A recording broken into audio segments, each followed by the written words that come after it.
Good afternoon, scientists, and welcome to our Kids Club this summer here at the Aquarium of the Pacific. My name is Leisha, and I'm very excited to be joining you today.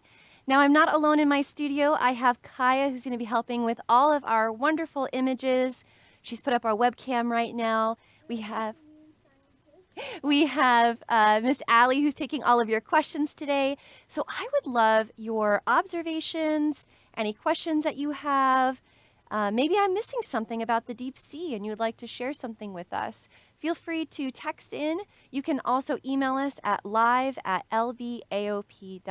today. So if you're watching this after we're live, feel free to email that in. Sometimes if you think of something after class, no worries. Now, we do have a whole week full of programs, scientists. So, tomorrow we're going to be talking about building a habitat, which is going to be really interesting. Now, today for our program, we're going to be talking all about a very special habitat called the deep sea. And what do we mean by the deep sea, right? So, we're looking at a habitat here, and I want us to kind of think about and compare what a shallow water habitat like the one behind us is. This is a kelp forest in comparison to a deep sea habitat. Now, if you're thinking about a habitat, it's good to think about both the living and the non-living parts because those two things together really make up the entire ecosystem as we call it. So I often think about the animals, right, that live there or maybe the algae and plants, but that's only part of the story. Those animals wouldn't have those adaptations or maybe those behaviors or live in a certain way if their habitat was different. So looking at the animals in here, you probably say, oh yeah, I recognize, hey, there's some fish. You might see the eel behind me. But as we go into the deep ocean, animals turn into some of the most interesting examples of ocean life that maybe you've ever seen. So I'm excited to show those to you. And a lot of that happens because of the environment, because things have changed. So in this habitat, this is a kelp forest. You have light that goes down to around 100 feet. And that really changes a lot because you have photosynthesis happening, right? So the algae that you see here is able to make food from the sun. Now, if we think about the very deep sea, as we go down thousands of feet, what changes? Let's go ahead and change our view here and to some of the views that have been taken with remotely operated vehicles and some manned submarines that go down and explore these areas. We even have a fish. Yay, hey fish. So in these deep sea habitats, what do you notice even in this picture that is a little bit different? Do we see any of those algae?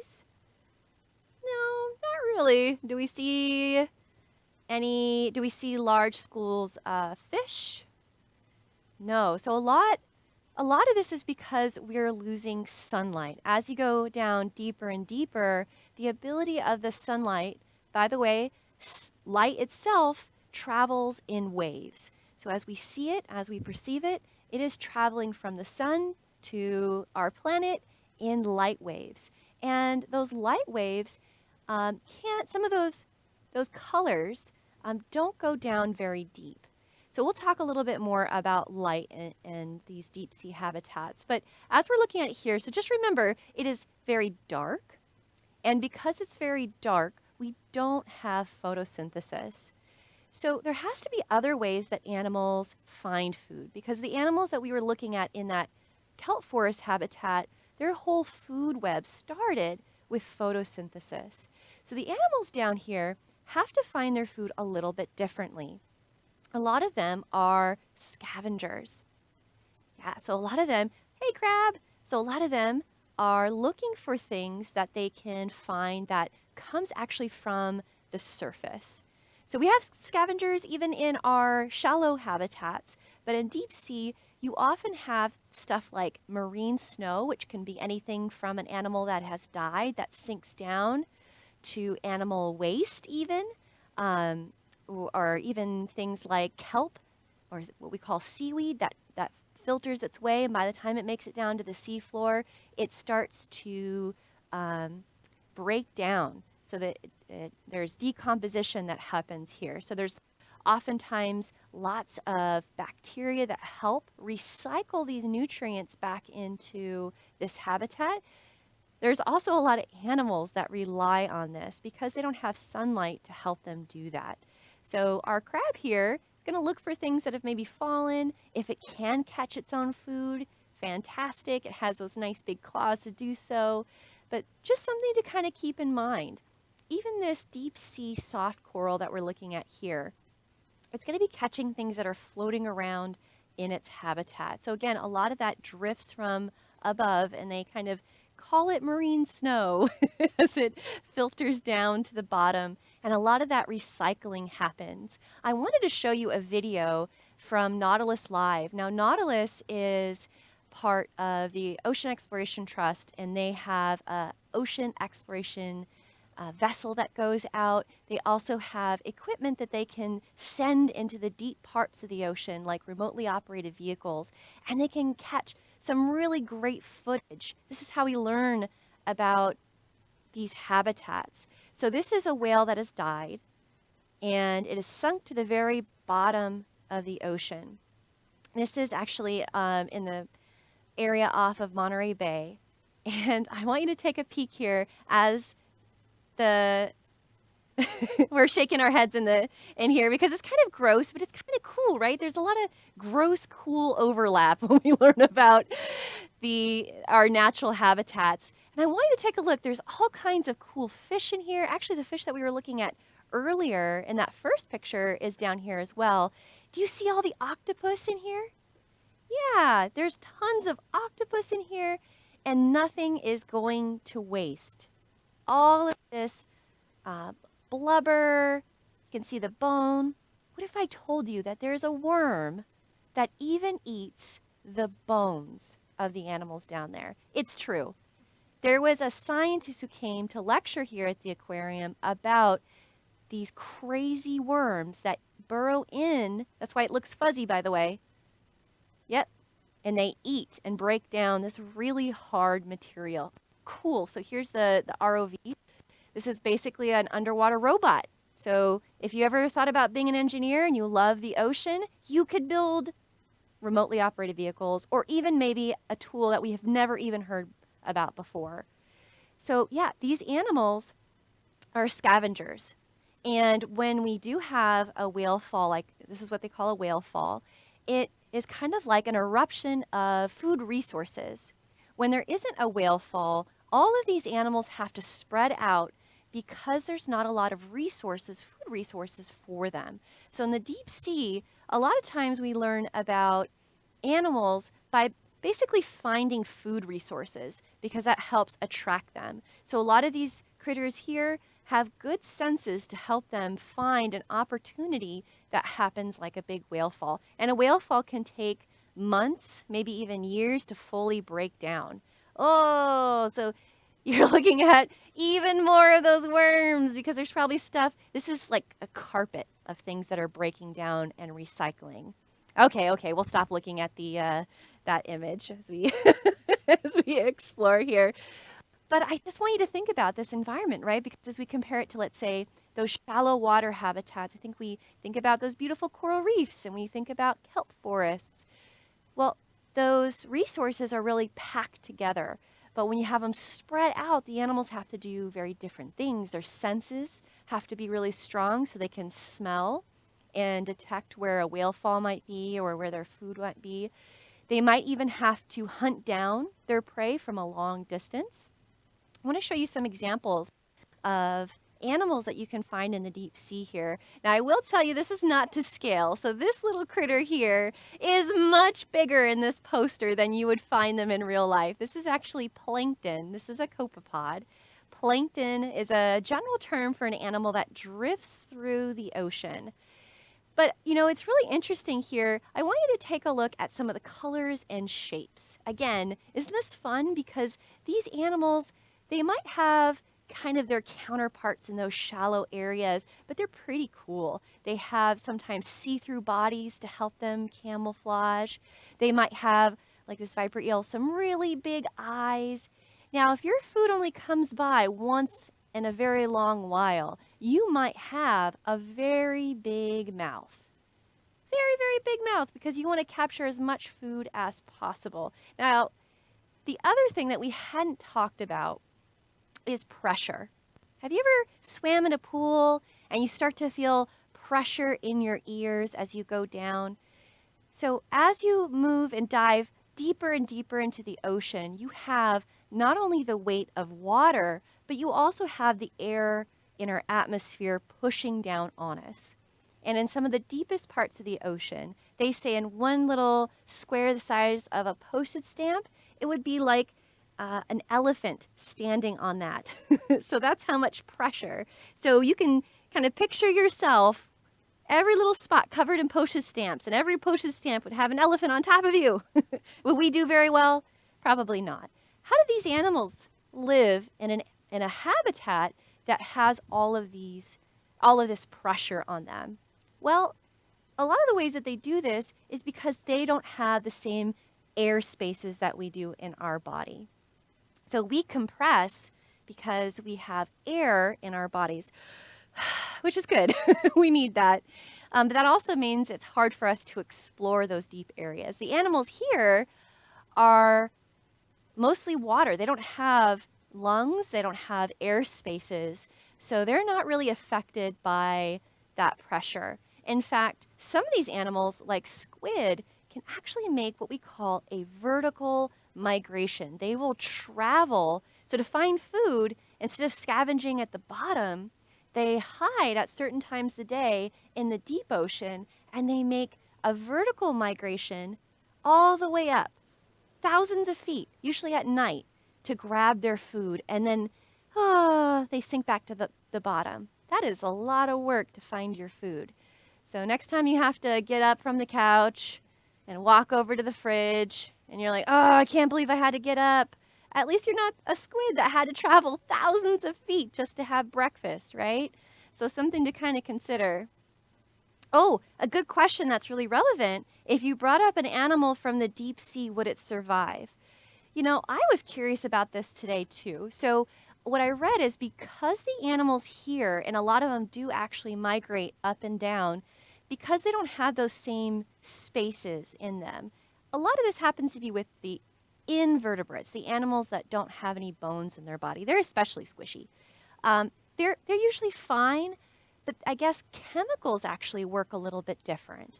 So when they eat food and they metabolize, they turn that food into energy, it might affect them a little bit different in areas and environments that are less pressure than deep down. So some animals do better if they move up, some animals do not. Now, when we say the deep ocean, I'm thinking like thousands of feet down. But remember, there are lots of different habitats that kind of are in between. You can almost think of them as stacked on top of each other.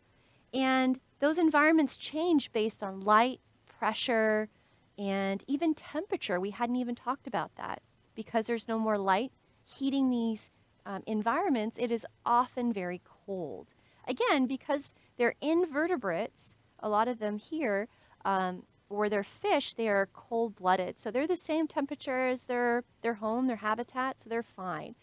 There are some fish, though, fish that do have air bladders that live maybe in that midwater, that if they don't have time to adjust and they get pulled up too quickly, then yes, it's not good for them. So sometimes deep sea fishermen that are, it's not really that deep, but they're using fishing poles pretty deep. If they bring up their fish too quickly, the fish won't survive that transition up quickly because the gases inside of their body don't have time to transition. If you think about scuba diving, there are a lot of those same principles. So because we have air-filled spaces in our body, scuba divers have to be really careful on making transitions up and down in what we call the water column. We have to wait so that we don't have kind of like poisonous gases in our own bodies change chemically. So that can be hurtful to us. That's an excellent question, something to think about. But a lot of these deep sea animals are actually a lot smaller than you would think because it takes a lot of energy to grow, and it is just a little bit easier to be smaller. That's not all of them. Obviously, there's a giant squid that lives in the deep sea, but many of these animals here are actually much smaller than they appear, especially for this photograph. Okay, so what about catching food? We were talking about having big mouths. There's some like eels and fish that have big mouths. Some of them are using camouflage. So what's really interesting is that some colors, remember we said color moves in waves, some colors can move because of the way the wave is shaped, can move deeper into the ocean, and some of them disappear. Red is a kind of a weak wavelength. It doesn't get very deep into the ocean. So a lot of deep sea animals are kind of this red color because it's very hard to see. And that's another way to kind of camouflage. You can kind of see that happening here. Some of them are more like a cream color. Some of the animals, if they can handle it, like these invertebrates here, are even transparent. I think that's pretty sneaky, right? Let's go ahead and talk a little bit. So you can attract your prey, and I want to show you in just a little bit how light might even help with that. But before we get that, we're talking a little bit about different ways to find resources. So to kind of finish that thought, I wanted to share with you something that was actually found in 1977, which was a deep sea vent. And these deep sea vents are places where at the very bottom of the ocean, you have our tectonic plate. And sometimes those tectonic plates move and crack. And that crack allows salt water, because remember, it's pretty heavy, there's a lot of pressure, to push into those cracks. And when it goes inside, because the center of our Earth is heated, it gets really, really warm. And as it starts to be pushed back out because it's hot, it actually liquefies the rocks around it. And this is what's happening here. So these deep sea vents are really cool. And although they suspected that this was happening and they did send equipment down to help monitor, what they didn't know is that all of this liquefied minerals were actually the source, food source for organisms at the deep sea. They call this chemosynthesis. For example, do you see these things here? They look small, but they're anywhere from 6 to 12-inch tube worms. They're big. And they have a special friend that lives inside of them called bacteria. And the bacteria gets a place to live. So this is a symbiotic relationship. They get a place to live. And the bacteria takes in all of this sulfur and chemicals and uses its own little chemistry set and makes food. And it shares it with the animals here. And these kinds of relationships can be found in tube worms, in crabs, and this is another way of making food at the very bottom of a food web. Isn't that cool? So we always thought, hey, in order to have life, you need photosynthesis. Well, in 1977, they said, no, wait, there are organisms that have no light that are starting their own communities here, their own food webs. I think that's super cool. So we're still learning about these areas. It's hard to get to because, again, these are very cold, typically cold places. This place here is not cold. This is super heated. So you can imagine that what's really interesting is right here, it's so hot. But, 200-300 feet away from this, it starts to, again, get just above freezing. It is a really interesting habitat. So thank you, Miss Kaya. So hot magma, right? This is what's really warm. So again, plate tectonics. These are different plates. They shift, they crack. The water goes, hey, a space. They push inside, and then, as you can see here, it gets superheated and can move in. It doesn't have to be in those same spaces. The crack is actually here in this drawing, and then it gets shot out. 663 Fahrenheit. Tiny bit warmer than I like my showers, just a little bit. But what's really cool is that those animals live there. I don't know, I'm just always fascinated. Now, the other crazy thing is, this isn't permanent. These animals live as long as there are resources here. So every once in a while, there's tectonic plate action that closes this seep. And then all of a sudden, those animals have to, if they can, relocate. Or they have to put their babies out in the ocean and hope that as they drift and they can find another of these, they call them smokers, because of the way that it kind of plumes out. So these can be anywhere from a couple of years to decades. Maybe it's a couple of months. It's not a permanent thing, which I think is also really interesting. Just like those whale falls, you have to find the resources as you get them. It's tough life down there in the deep sea. Let's talk about light in the deep sea. So we've kind of promised that. I wanted to show you some examples of, I think we have a poster of ways that animals can make and use light for different reasons. So it's very dark. Now, that doesn't mean that all the animals down there have like little flashlights and they need those to see. A lot of them use other senses to help them navigate the world around them. There are some that actually use it to see, like the flashlight fish, but sometimes, I would say most times, it's used for other things. So just go ahead and make some observations here. Oh, look at these nice smiles that we have. Maybe not the traditionally, friendliest looking animals, but they're all smiling for you. This is their best happy faces. What do you notice? Can you find anything on their bodies here that is maybe different than a traditional looking fish that you would see? Maybe some that we were watching swim by in our kelp forest? Yeah, you might have noticed, and it's kind of pointing it out here for our hatchet fish, these little light organs right here. And what's really cool is that there's, again, that symbiotic relationship. There's bacteria that's living inside this fish that is helping for chemical reactions, which I think is really cool. So some of these animals have the ability to make the light themselves. Some of them provide a nice happy home for their little symbiotic friend, which is usually a bacteria. And they have, like the flashlight fish, a way to suddenly flash. This can be really important if you're like that little pandalid shrimp and you want to scare away a predator or confuse a predator. I mean, it is kind of confusing to have an animal sneeze out a bunch of, actually, it throws up blue. Can you imagine chasing your food and all of a sudden it went blah and this came out? I think I'd be a little worried, and that's exactly what this little shrimp is hoping for. So it spits that blue this way, and then just like other shrimp and even lobsters, they kind of go like this in the other direction. So it's look at this, chase this, and then swim away. And that tactic has actually worked for lots of animals in the deep sea. There's an alarm jelly that actually is kind of interesting.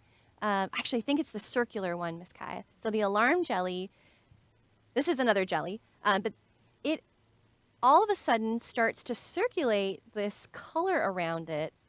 And scientists think that it's confusing for one, which I mean, I would be confused. And the second is it's actually trying to attract other animals to come eat the animal that's chasing it. That's what the general thought is. I thought that was a really interesting thing. I haven't heard that before as a tactic for defense, but I do think it's quite beautiful, even though it's saying, help, help, eat this thing that's chasing me. Another way that they can use this light is just to attract other smaller animals to it. So I want to show you a little tiny plankton called an ostracod. They're pretty small. It's going to look very big here. We can imagine, it's probably the size of just the end of your pencil tip. And it drifts along the ocean. It has one little eyeball inside of it. And it has this little feather-like projection on the top that helps it move around. It's circular. And they can take the chemicals in their body, they mix it with what's around them in their home. So this is their deep sea habitat, and they can light up. And we have an experiment that we did here at the aquarium. We recorded it for you that I wanted to show you. These are from, you can actually order them. So those little things down here, they're not alive anymore. They were freeze dried. It's part of a lab that we do here sometimes on site for our classes. So we've turned the lights on, we've added a little bit of water, and we're mixing them together, and you can see that they're making this blue light. Isn't that cool? So this is that bioluminescence. And it's a mixture. What's really important is to mix it because it does need little tiny bubbles of oxygen, which is found floating around in these environments.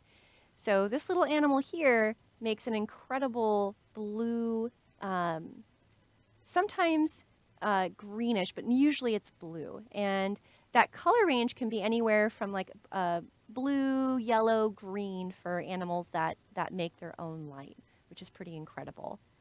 I wanted to introduce you to another animal that uses.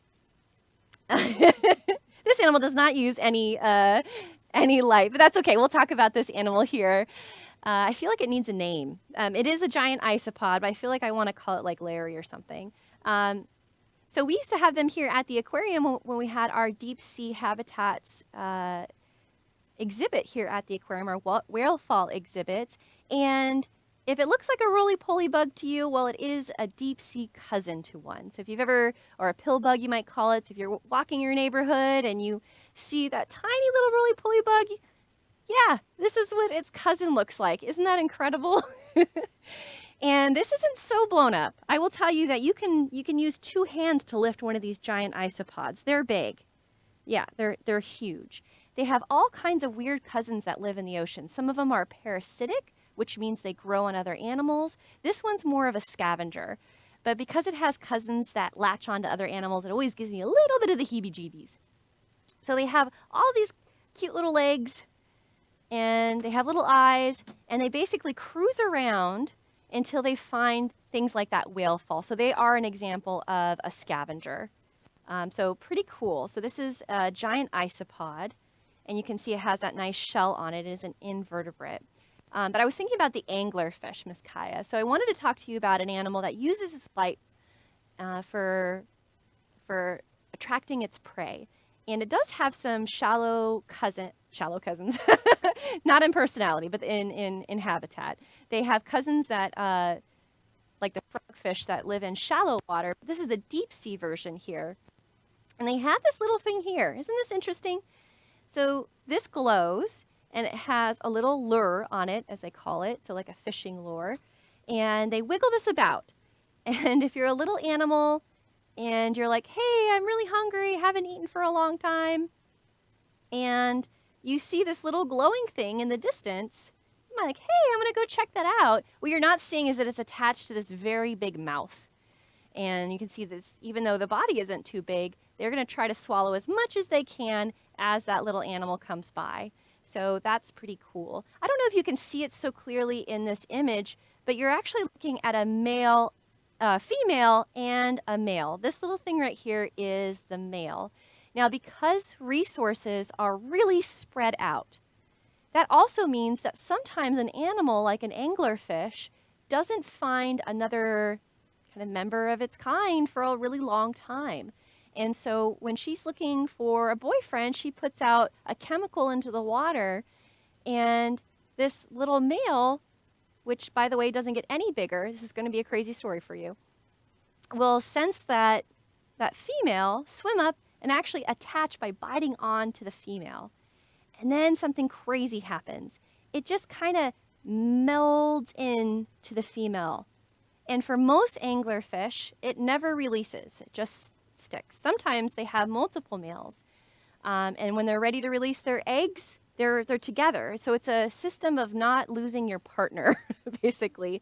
But she basically, they basically combine their bodies, and when she catches food, she feeds him. Crazy. So that is definitely an interesting relationship in the deep sea. Not something I had heard about before, but something that I think is really interesting. I was just reading that they're trying to figure out how that happens since they kind of mold together, and researchers just found out that they're able to do that because they have a decreased immune system that allows them to kind of combine their bodies. It's so crazy. So I think those are the animals. Let's maybe go back one last time to those light-emitting animals so we can just take a look one more time.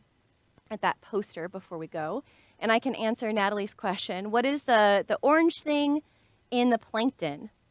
Oh, for the ostracod.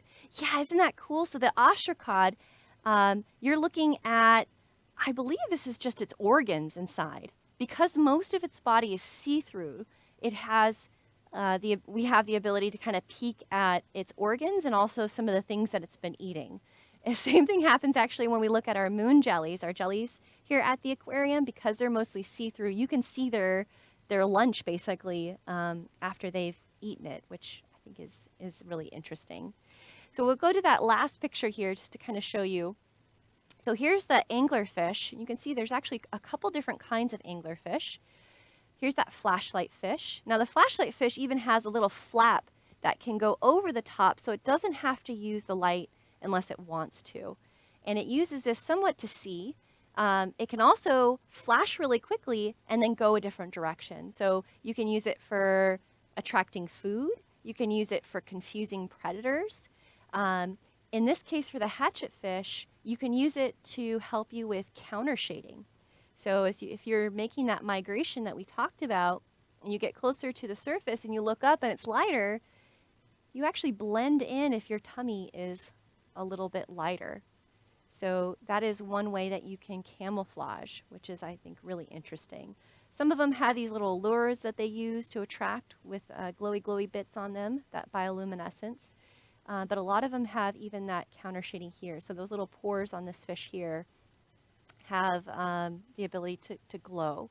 So lots of really interesting animals. And we really just talked about very few of them. But I think the main points is that the habitat is really driving a lot of these adaptations, right? Those are all very special parts that these animals have.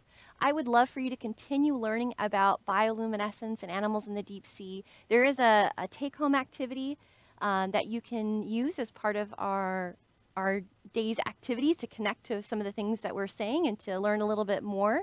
You can find that on our website. And tomorrow, as I said, we have more programming scientists that you can learn about kind of the behind the scenes for how we build our habitats here. And those programmings will be happening at 1 o'clock every day this week. Thank you so much, everyone, for joining us. I hope you had fun learning about deep sea critters with me. Take care.